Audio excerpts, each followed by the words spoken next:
Setiap saat, kementerian itu bisa diubah bentuk organisasi atau pohon organisasinya di dalam sebuah struktur karena tujuannya setiap saat berbeda-beda. Kalau misalnya kita memutuskan ekonomi negara ingin tumbuh di atas 9%, kalau kita mau misalnya bebas dari hutang dan tidak mau berhutang lagi, kalau Indonesia mau menjadi top 5 country di tahun 2030, maka kita harus menyiapkan platform bernegaranya yang tentu berbeda dengan platform organisasi kementerian kemarin, karena kemarin 5% aja susah, 5,5 paling tinggi. Kalau 9% nggak mungkin pakai pohon organisasi kemarin. Kita harus rubah. Kalau saya boleh usul, Bappenas sekarang mulai menciptakan program multi-layer. Kali ini sertakan swasta dan efeknya harus meningkatkan ekspor dan mengurangi impor. Lalu semua atau sebagian besar tadi harus merupakan unsur lokalnya besar. Misalnya di atas 90% unsur lokalnya, kalau perlu unsur lokalnya 100% atas semua proyek multi-layer minimum 12 layer tadi. Lalu bentuklah organisasi agar tujuan itu tercapai. Misalnya kita memecah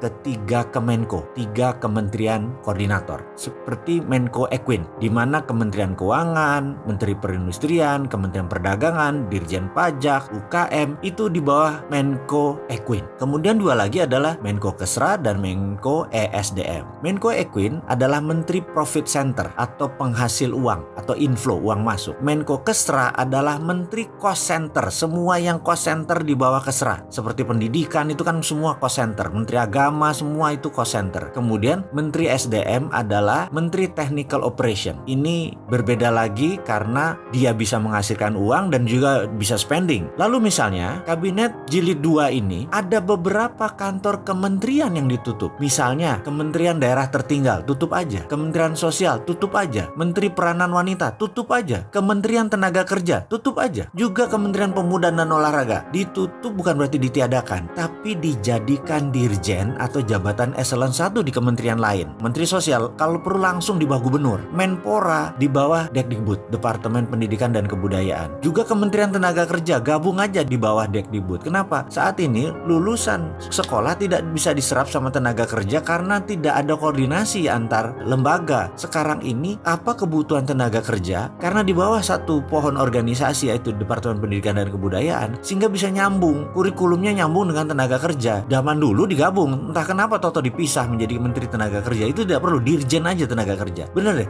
kementerian itu sesuai keperluan, tidak perlu setiap tahun itu sama, boleh ganti-ganti dan itu sah-sah saja. Makanya jangan pilih saya kalau jadi presiden, karena saya pasti lebih ekstrim lagi. Bahkan bisa-bisa BI saya hilangkan. Bener loh, BI saya bubarkan dan saya masukkan di bawah Kementerian Keuangan, jadi Dirjen Moneter saja. Jadi enak, semua di bawah satu payung. Karena prinsip ekonomi saya adalah MMT. MMT adalah Modern Monetary Theory yang saat ini banyak dipakai di berbagai negara dan terbukti sukses, seperti Turki, dipakai di Cina MMT tadi, dipakai di Norwegia, dan sebentar lagi Rusia, di mana peran bank sentral itu sudah dialihkan, berbeda dengan sekarang. Sekarang ini seakan-akan sejajar presiden Bank Indonesia itu. Jadi dalam sistem pemerintahan presidensial di Indonesia, bank sentral itu perannya kuat. Sekarang sejajar dengan presiden bank sentral itu. Padahal harusnya dalam sistem presidensial presidennya yang lebih kuat. Bank Indonesia nggak punya kontrol segitu kuat seperti sekarang. Tapi karena IMF dan World Bank ada di bank sentral, mereka sejajar. Dan kalau kita akan ubah. Kita nggak mau diawasi ketat oleh negara lain. Emangnya kita nggak berdaulat apa? Iya, jadi Bank Indonesia kita akan jadikan eselon 1 sejajar Dirjen Moneter. Jadi begitu kita perintahkan cetak rupiah biru,